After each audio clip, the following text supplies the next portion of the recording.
So welcome everybody. My name is Erin Hill. I lead our customer success team for Kahoot at school here in the Americas, and I am so excited to be with you all today.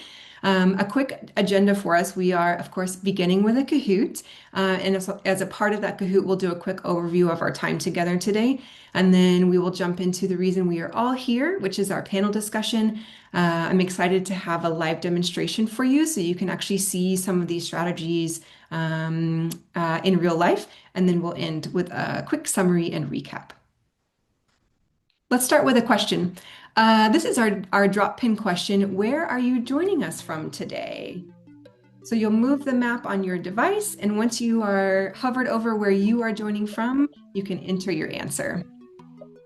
I'm excited to see our global audience today.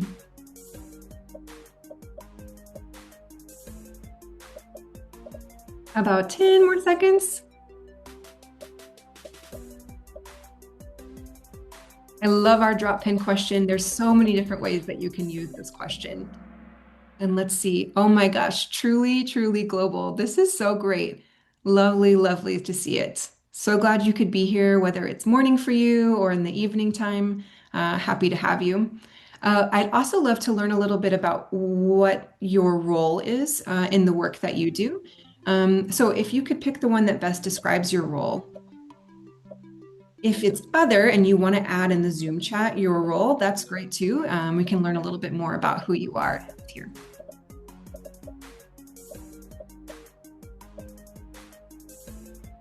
Answers are coming in quick on this one. Just about 5 more seconds.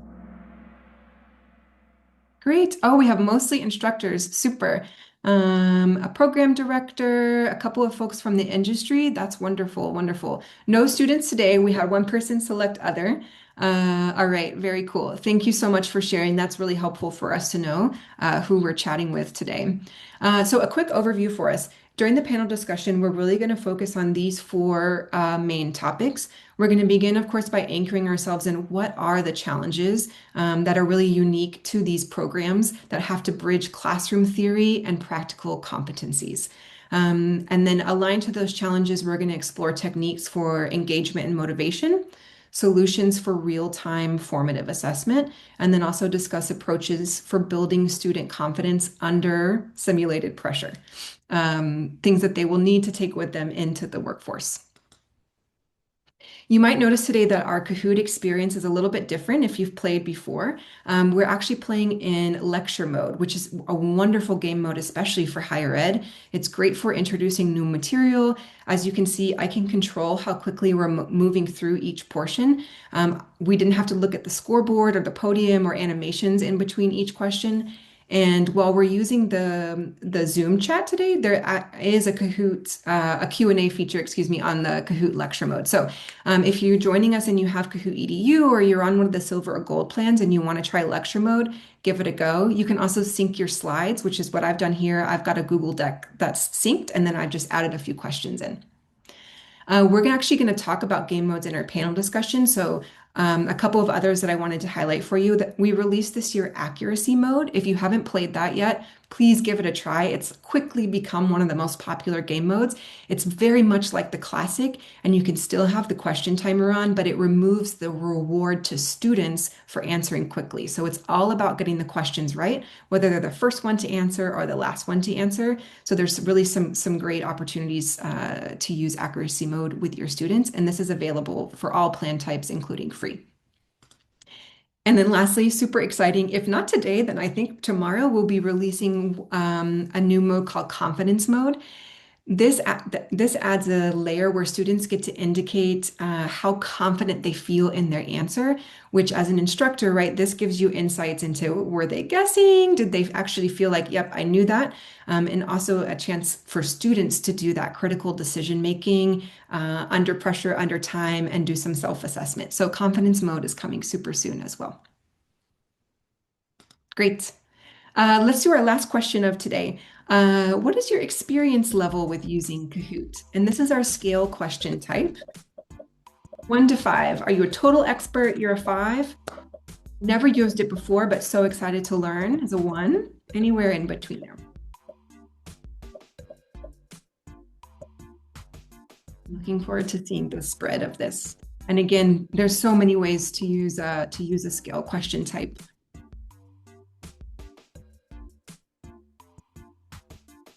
I'm probably going to give us about, let's do 5 more seconds. 2, 1. Okay, great. Let's see. Let's see the spread that we have here, and let's show. I love that we have the option to, depending on what you've asked, you can decide if you want to show it or not.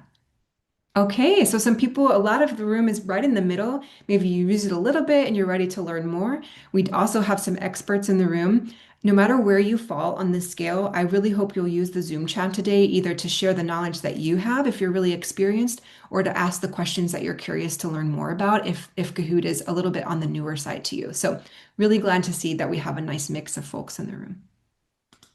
Okay, the reason that we're all here is to talk about student success for practical learners. This means students who are learning hands-on skills in hands-on environments for real-world jobs, vocational studies, certification programs.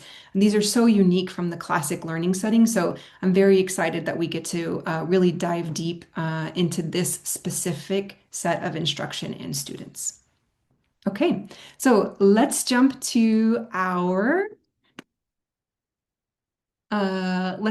panel discussion. Excuse me, let me just move a few things over for us. We're going to begin actually with some introductions. Let's see. So, Suzanne, do you want to start us off and introduce yourself? Sure. Hi, I'm Suzanne Freeman with Santa Ana College. I am a professor there and I teach in fire technology. And I'm really happy to join you guys today. Fire technology. That is really exciting. Happy to have you, Suzanne. Chantel, let's go to you. Hi, good morning. My name is Chantel Hall. I'm a professor at Miami-Dade College. I'm also the program director for the respiratory care program here on campus. And thank you for inviting us. I'm really excited for this webinar. Wonderful. Us too, Chantel. Happy to have your experience and to learn from you. So thank you for being here. And I see you brought a student, which we're so excited to have a student on the panel discussion today as well. So Eileen, let's go to you. Hi, good morning. My name is Eileen. I'm here a respiratory program student, and yeah, I'm excited to be here. Wonderful. Thank you, Eileen. Suzanne, Chantel, Eileen, thank you for being with us today, sharing your expertise and your time. I'm super confident that our folks who are in the room with us today are going to leave with at least one concrete thing that they can go and try in their work. And we're excited to learn from you. So let's begin. And let's start by discussing the challenges that we're facing.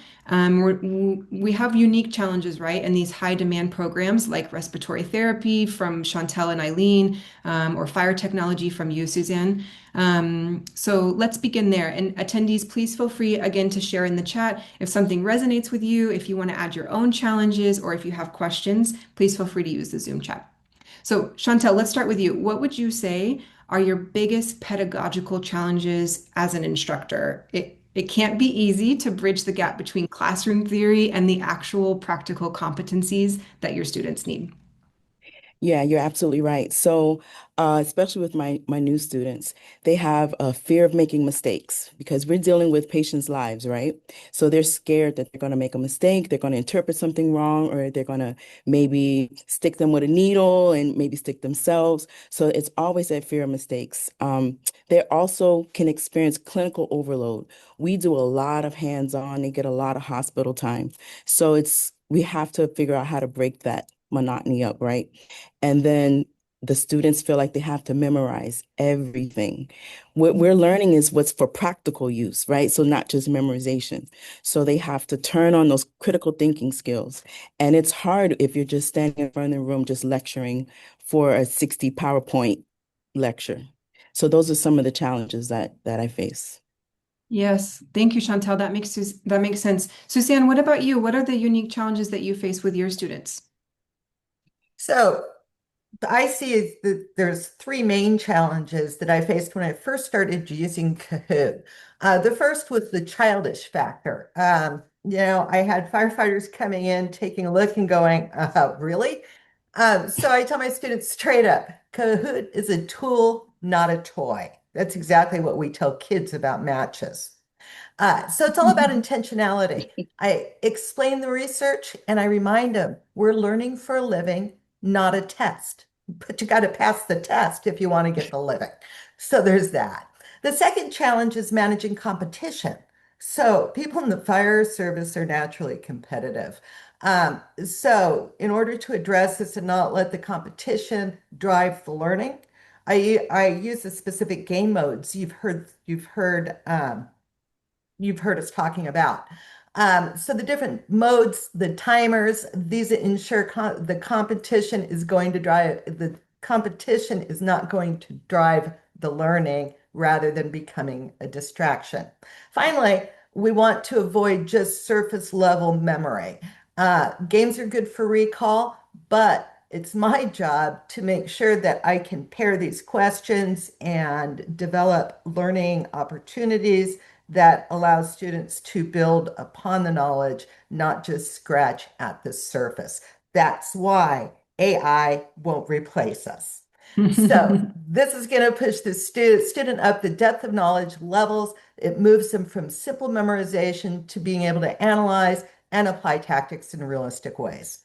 Those are some of the challenges, and I think we've all experienced this. Yes, yeah, some similarities between what you and Chantel are both sharing. And Suzanne, it sounds like you have a lot of balancing that you're doing, competition and learning, fun and seriousness, surface level and depth of knowledge. Thank you for sharing. Eileen, from a student perspective, what are the challenges that you face in these programs? Well, I definitely think as like my time here in respiratory, I've come to learn that respiratory therapists really do think on their feet. So that critical thinking mixed in with kind of that extreme pressure that we are under, it's definitely a skill to master. Yes, and the work is so important, right? You really want to It get it is. right, and you care It so much for is. your patients. Yes. Yeah. I Yes. mean, we do have patients' lives in our hands. So, Yes, absolutely. yeah. Great. Thank you for sharing your challenges. Our the point of our panel discussion today, right, is to talk about strategies and solutions that help address some of those challenges. So I think it was really great to hear from you. What are those things that you're always looking to improve on? So I think anyone in education would agree that in order to really help a student overcome these challenges and to be ready for success, they need to be engaged with you and with the subject matter. So Suzanne, let's begin with you. What are your core strategies for keeping your practical learners consistently motivated and actively engaged? Yeah, and this is an important one because I teach at noon and they will fall asleep. So my core philosophy is that education is the kindling of a flame, not the filling of a vessel. So it's like fishing, right? I want to throw something out there and I want to hook my learners. I want to hook them with something that they can use. And so the first thing is choosing the right modality for the moment. I'm going to use accuracy and lecture modes for a tight focus. That's taking the competition out, giving them time to actually learn and apply the concepts. Um, then I can move into a team concept and have them share and discuss. And by shifting, it keeps the pace up and it prevents that lecture fatigue that Chantel was talking about. Secondly, I intentionally build in chances to fail forward, right? So guessing is safe. It's got to be safe in all of our classes. I love asking questions that I know they're probably going to miss because they're so sure of themselves. For example, here's one for you. Smoke alarms. Smoke alarms are designed to wake up home, adults, children, or pets.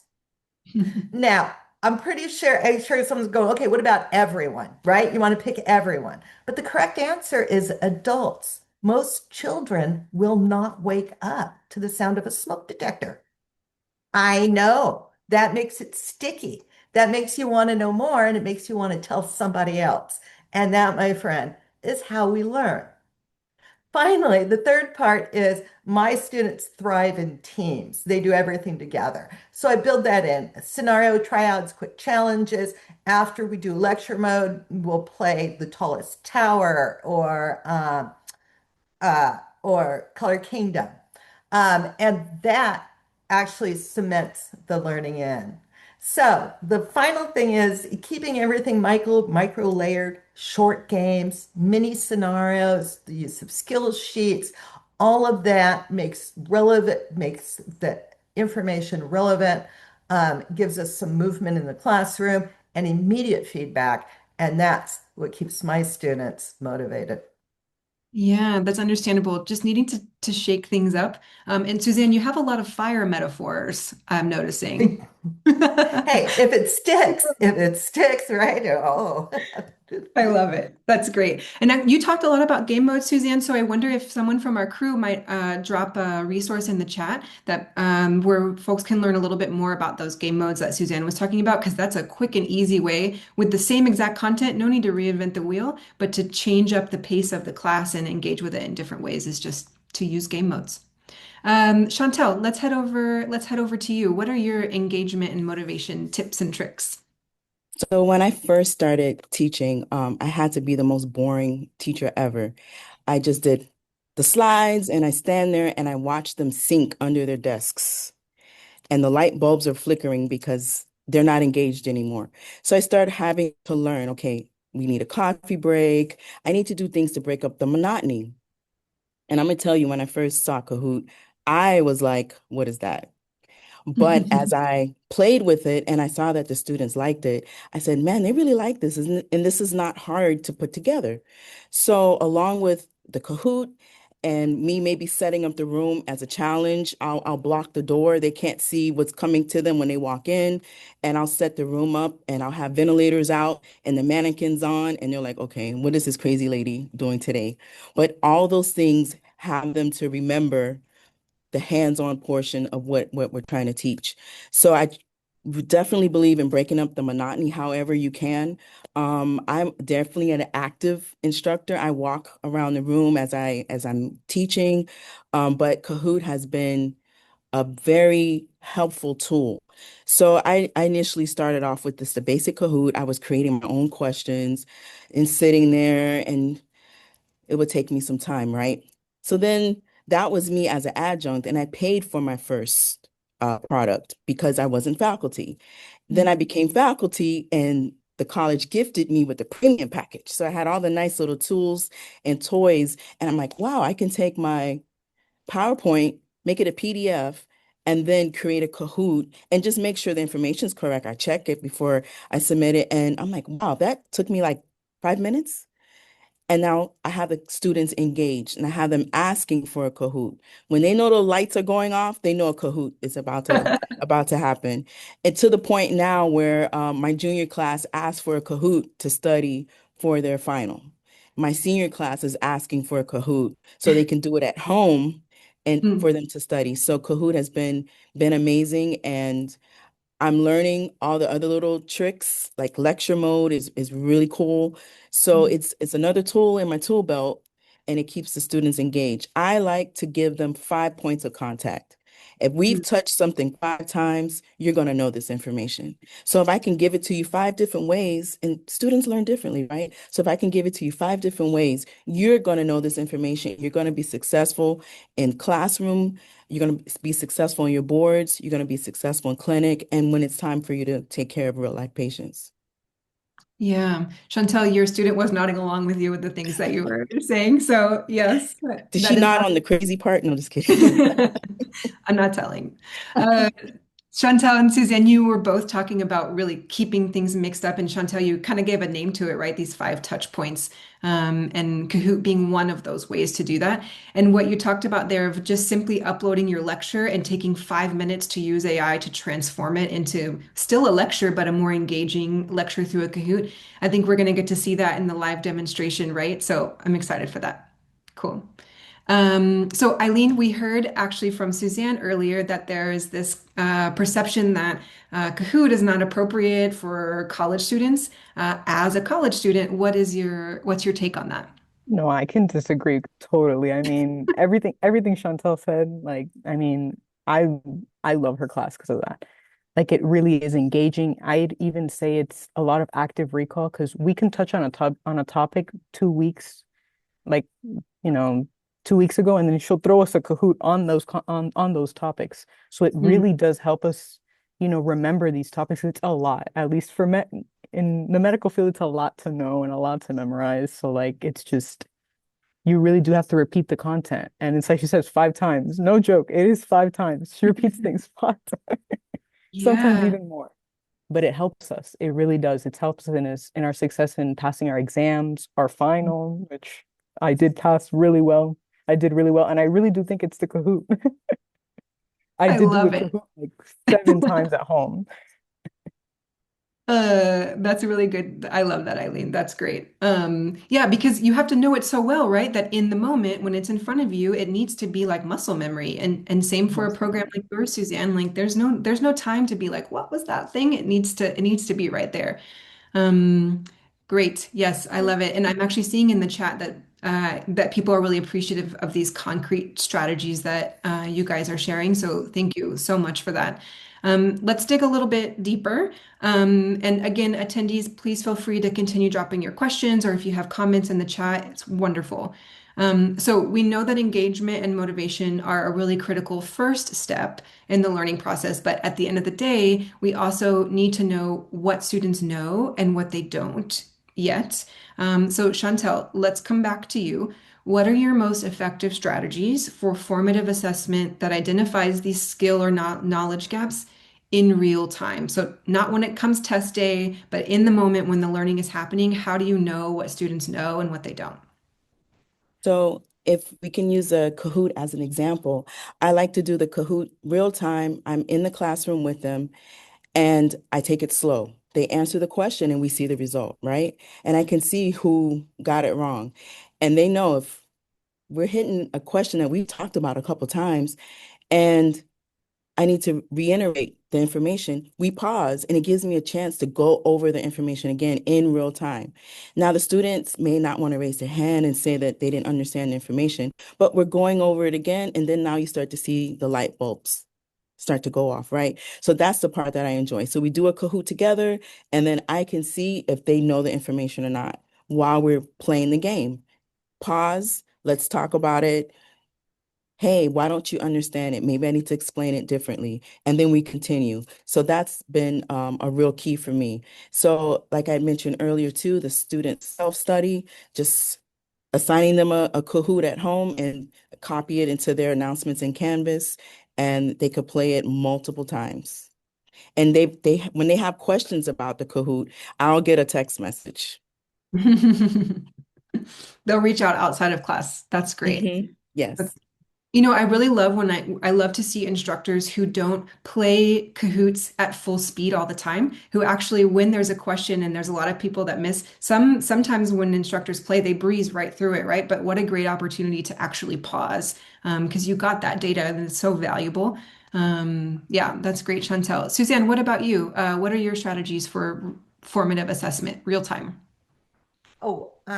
So I approach this by constantly building low stakes formative checks into the lesson. I never wait for the test to find out what students need to know. So first, I do use real time. First, I use real time questions to surface misconceptions immediately. If, just like Chantel said, if half the class chooses the same wrong answer, I don't see that as a failure. I see it as a roadmap. To shift the frame a little bit. It tells me, stop, Suzanne, don't move on. We have to fix this concept right now. Second, I use repetition with variation.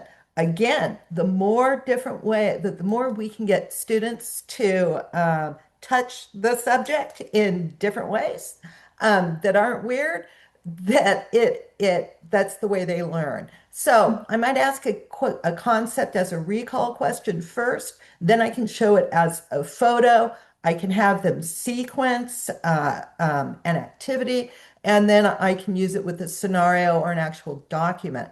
When students can answer correctly across all these different modalities, I know the competency is solid. But the other thing that's really important that Kahoot does really well is it creates data. I can go in and see what each student has done, where their strengths are and where their weaknesses are. It'll point out the students that are struggling for me, and it'll also show me the learning gaps that is, once again, up to me as the instructor to go back and fill in. Mhm. With this, I can immediately follow up with a focused 5-minute reinforcement game or a specific skill sheet to lock in the new learning. And also telling students that if they're doing this in the app, they're going to get a personalized learning plan that's going to follow up the game.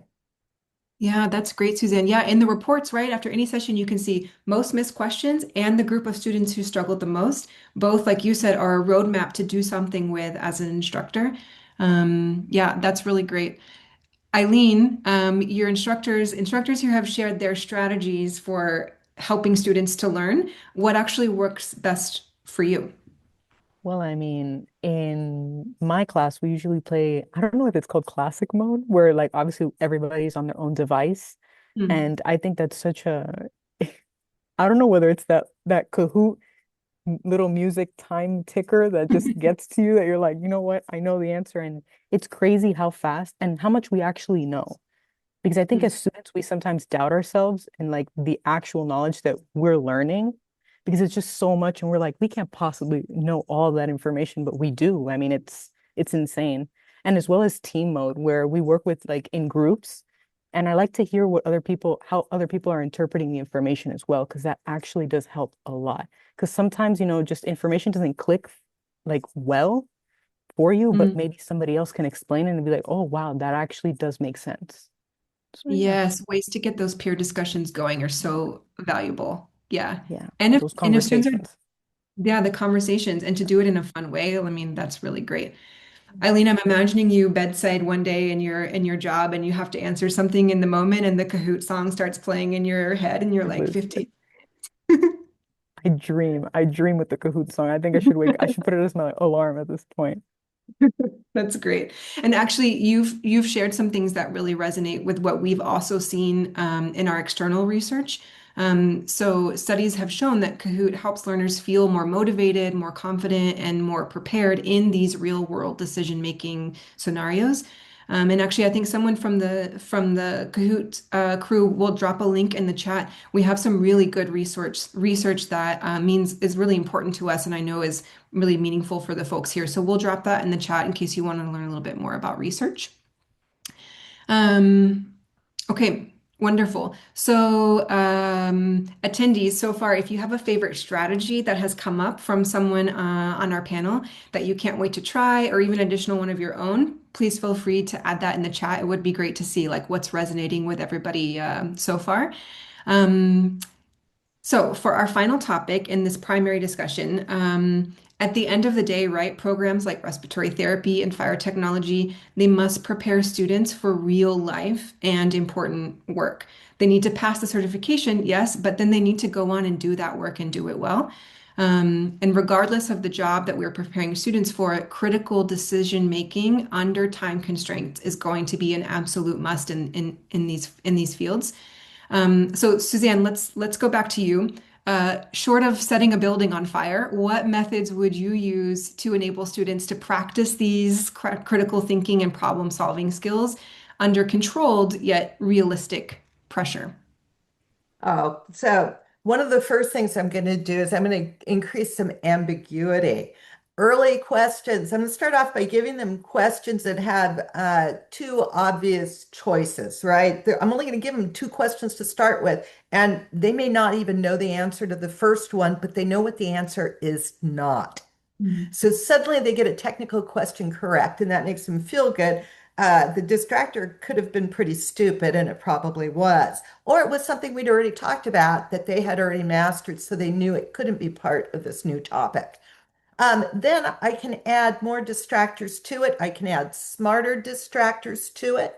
I can give them four answers that are all technically true, but then force them to choose the most correct because that's what their certification exams look like. That forces them to stop guessing and to start thinking like a commander. To support this, I use the AI builders to quickly generate scaffolded questions. So that's one of the other really sweet things about Kahoot is I'll have students who come in that are at different levels of understanding, maybe about, let's say, water pressure. That's a problem in California, I'm sure you've heard. So I can quickly create a Kahoot that will scaffold the learning for the student that is not really strong with it. And for the student who is very strong, I can give them a different one that will allow them to apply their knowledge at a higher level. Um, I also bring in authentic artifacts, real fire documents, photos of code violations, unlabeled fire sprinkler diagrams, and these are all things that they can work with, as well as identifying the right code on an inspection form. Mm. Finally, I look at the psychology of pressure. I often have them play a solo mode first to check their own understanding and give them some confidence privately. And then once they feel that confidence, they go into group work where they can then share and everybody learns. And it's wonderful. Yeah, that's great, Suzanne. So scaffolding not only the content, but also scaffolding the confidence and the skills, yeah, to get there. That's really good. Cool. Chantel, what about you? How are you helping your students prepare for these real-time problem solving? So in terms of Kahoot, I have to use the timer and I keep that timer tight because what we do in real life, we're timed. If I'm doing CPR, if I'm doing advanced cardiac support, I have a time window that I need to work in to save this patient. So it's stressful, but they're learning how to think through the stress. So the Mm. timer is a great tool. Rewarding them with double points here or there. They get excited when they see that those numbers change and they want to be on the top of the podium, of course. Um, and we use simulations in the lab. So we have a pretty large lab. I have about eight working HAL mannequins, and I'll simulate this room to be whatever we need it to be. And we practice our skills and we practice weekly and we add. So they get their foundation for a semester and those Kahoots also grow with them as well. They get harder and more complicated. So Mm. with Kahoot and them touching and then my lecture, it's a great combo. The five touch points, right? Yep. Yes. Yes, great. Yeah, thank you for sharing that, Chantel. And I think we have a few minutes to actually look at one of those Kahoots that you've been talking about. And I know I see in the chat that Bridget Brown was saying that she's excited to try lecture mode. Joe Elliott as well. So actually, I know, so exciting.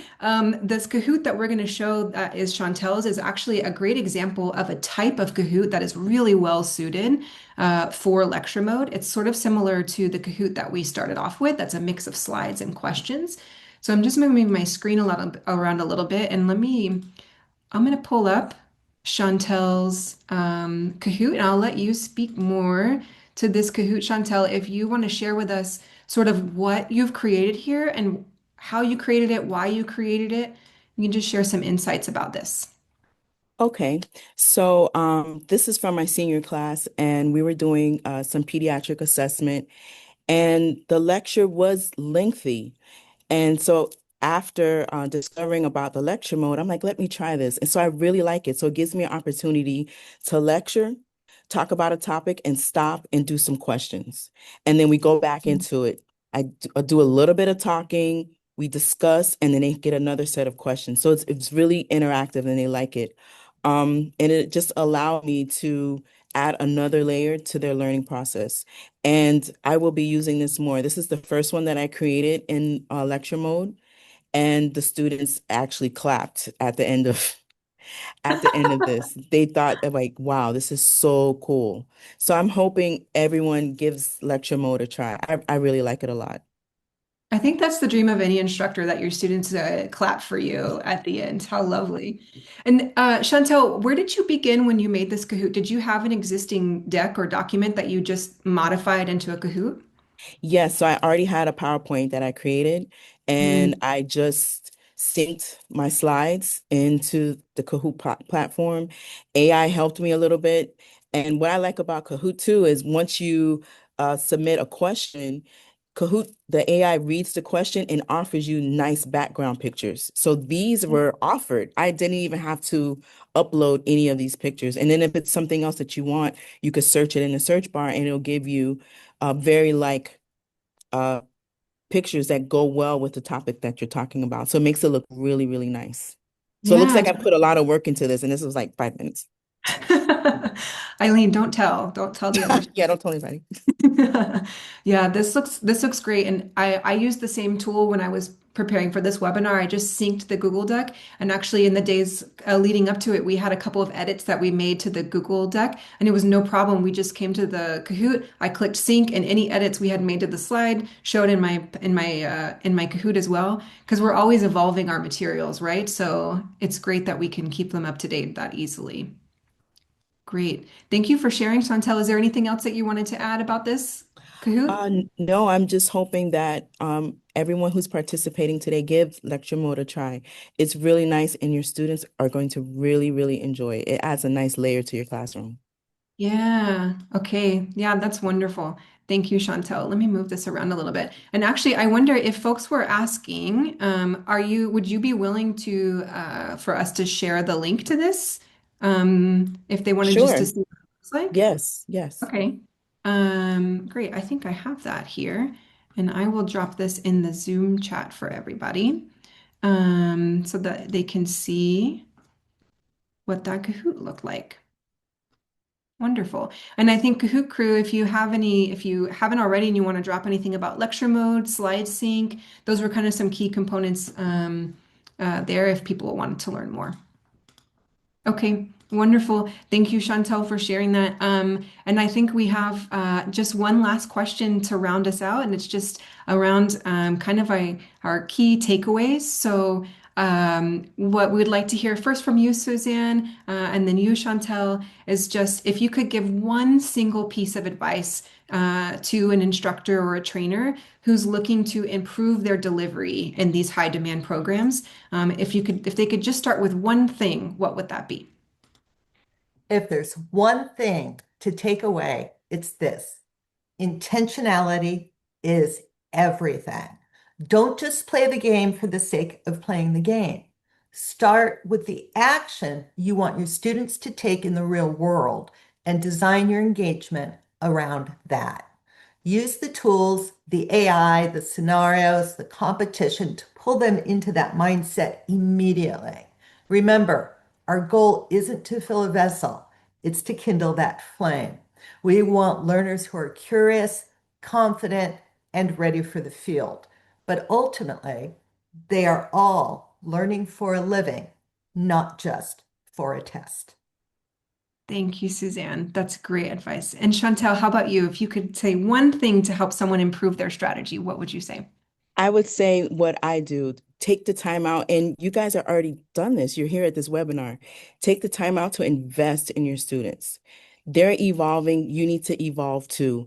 I'm constantly learning, and I'm learning with them, and I'm learning better ways to teach.